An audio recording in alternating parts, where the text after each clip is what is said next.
예수께서 거기를 떠나사 고향으로 가시니 제자들도 따르니라. 안식일이 되어 회당에서 가르치시니 많은 사람이 듣고 놀라 이르되 이 사람이 어디서 이런 것을 얻었느냐. 이 사람이 받은 지혜와 그 손으로 이루어지는 이런 권능이 어찌 됨이냐. 이 사람이 마리아의 아들 목수가 아니냐. 야고보와 요셉과 유다와 시몬의 형제가 아니냐. 그 너희들이 우리와 함께 여기 있지 아니하냐 하고 예수를 배척한지라. 예수께서 그들에게 이르시되 선지자가 자기 고향과 자기 친척과 자기 집에서는 존경을 받지 못함이 없느니라 하시며, 거기서는 아무 권능도 행할 수 없어 다만 소수의 병자에게 안수하여 고치실 뿐이었고 믿지 않음을 이상히 여기셨더라. 이에 모든 촌에 두루 다니시며 가르치셨더라. 아멘. 예수님의 고향은 갈릴리에 있는 나사렛입니다. 나사렛은 갈릴리의 지역으로 예수님께서 유년 시절을 보내시던 곳이었습니다. 오늘 예수님께서 고향으로 가시면서 일어난 일을 함께 살펴보게 됩니다. 주의 깊게 살펴볼 내용을 중심으로 해서 함께 묵상해 보도록 하겠습니다. 내용 관찰 1번입니다. 예수님의 말씀에 고향 사람들은 어떻게 반응합니까? 많은 사람들이 듣고 놀랍니다. 어디에서 이러한 지혜와 능력이 나왔는지 놀라게 되는 것이죠. 이후에 이 권능이 어찌 됨이냐 하면서 의심하게 되었습니다. 그리고 이들은 사람에 대한 선입견을 갖습니다. 예수님의 직업이 목수였다는 것이죠. 유대 사회에서 목수는 평범한 직업 중에 하나였습니다. 랍비가 되려면 정식적인 교육을 받아야 했는데 예수님은 그렇지 못했죠. 사람들은 그의 형제들의 이름을 하나하나 이야기하면서 야고보, 요셉, 유다와 시몬의 형제, 너희들이 우리와 함께 하는데 어떻게 그 예수는 특별한가라고 이야기합니다. 예수님을 통해 하나님의 모습을 바라보지 못하고 인간적인 모습만 바라보고 있습니다. 그리고 최종적으로 사람들은 예수님을 배척합니다. 배척하다는 무시하고 경멸했다는 의미입니다. 아무리 병자들을 고치시고 귀신을 쫓아냈다 하더라도 이들은 예수님을 받아들이지 못했습니다. 내용 관찰 2번입니다. 예수님께서 자신을 배척하는 고향 사람들에게 어떻게 반응하십니까? 소수의 사람들에게만 안수하여 고치십니다. 예수님께서는 고치지 못해서 소수에게만 사역하신 것이 아닙니다. 하나님의 능력이 있다 할지라도 믿음이 없는 자에게는 기적이 임할 수가 없습니다. 믿는 소수에게만 기적이 임했던 것이죠. 예수님께서는 그들이 믿지 않으심을 이상히 여기셨습니다. 신약 성경에서는 놀라셨다라는 단어는 예수님께서 백부장의 믿음을 보고 놀라셨다라는 기록에서 보듯이 긍정적으로 믿음에 대해 놀라기도 하셨지만 오늘 본문처럼 믿지 않음에 대해 놀랍게 여기신 것을 또한 한 번 더 살펴볼 수 있습니다. 예수님께서는 이러한 믿음에 대해 놀라시며 다른 마을들을 다니시며 하나님의 복음을 가르치십니다. 예수님께서는 배척을 받으셨음에도 불구하고 계속해서 사역을 하셨습니다. 연구와 묵상으로 넘어가겠습니다. 예수님께서는 왜 복음을 듣고 권능을 목격하고도 자신을 배척한 고향 사람들을 이상히 여기십니까? 예수님께서는 이들의 불신앙이 너무 심했기 때문에 경악하셨습니다. 오늘 묵상하는 말씀을 살펴보면 2절에 많은 사람들이 듣고 놀랍니다. 분명히 놀란 이후에 많은 무리처럼 예수님을 쫓아다니는 것이 상식이죠. 하지만 이 갈릴리 사람들은 예수님을 박해합니다. 예수님을 보면서 이들을 의심하고 하나님으로 인정하지 않습니다. 이들의 선입견이 가로막아서 예수님이 하시는 일을 받아들이지 못하고 구원의 감격을 누리지 못하게 되는 것입니다. 히브리서 11장 6절에서 믿음을 다음과 같이 기록합니다. 믿음이 없이는 하나님을 기쁘시게 하지 못하나니 하나님께 나아가는 자는 반드시 그가 계신 것과 그가 자기를 찾는 자들에게 상 주시는 이심을 믿어야 할지니라.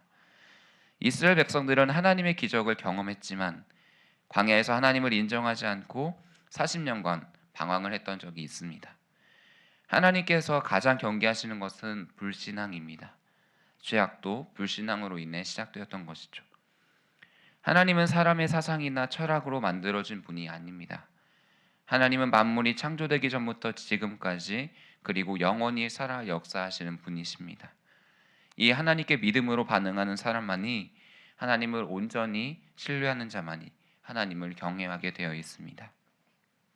느낀 점입니다. 편견에 사로잡혀 구원의 복음을 전한 예수님을 배척한 고향 사람들의 모습을 보며 무엇을 느낍니까? 과거에 한 동네에서 자랐던 예수님이었기 때문에 대수롭게 여기지 않았습니다. 과거의 경험이 하나님의 일하심을 방해했던 것이죠. 오늘날의 그리스도인들은 하나님의 말씀 자체보다는 자신이 과거에 경험했던 것이나 들어왔던 것을 더 많은 기준으로 삼고 있는 것을 보게 됩니다. 하나님께서 나의 기도에 응답하시면 믿음이 견고해집니다. 하지만 하나님께서 때가 되지 않아서 기다리게 하실 때 믿음이 흔들립니다. 마치 폭풍에 두려워 떨었던 제자들의 모습과 같죠. 감정에 따라 자신의 걸음을 정하기도 합니다. 기도하다가 마음이 평안해지니 이것이 하나님의 뜻이구나 하고 선택하기도 합니다. 하지만 선택 이후에 조금만 잘못되어도 하나님을 원망합니다. 하나님께서 내 마음에 평안을 주셔서 시작했는데 이게 뭡니까? 하나님이 책임지십시오 라고 이야기하기도 합니다. 우리는 다른 어떠한 것이 아니라 하나님의 말씀이 기준이 되어야 합니다.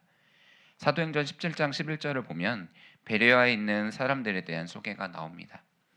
그들은 데살로니가에 있는 사람들보다 더 간절한 마음으로 말씀을 받았습니다.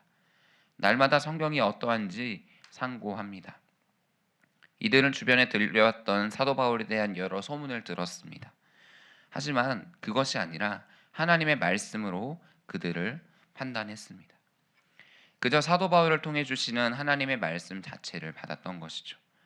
그리고 이 말씀이 진짜 그러한가 늘 진지한 연구자로 살아갔습니다.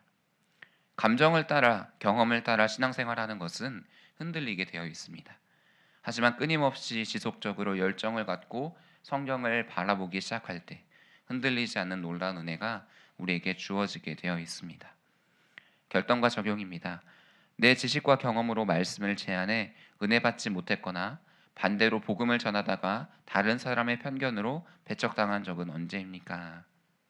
우리는 늘 하나님 앞에 겸손한 자세를 지녀야 합니다. 하나님께서 늘 오르시다는 믿음이 늘 우리 가운데 있어야 합니다.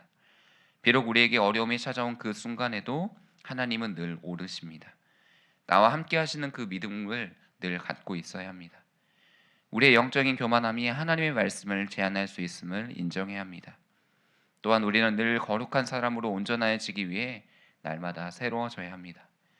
나의 방식대로 살아가며 합리화한 적은 없는지 늘 점검해야 합니다. 합리화는 믿음을 잠식시켜 버립니다. 하나님을 경험하지 못하게 합니다.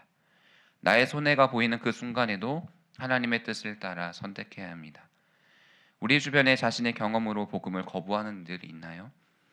교회 다니는 사람들은 다 위선자라며 복음을 거부하는 이들도 있습니다.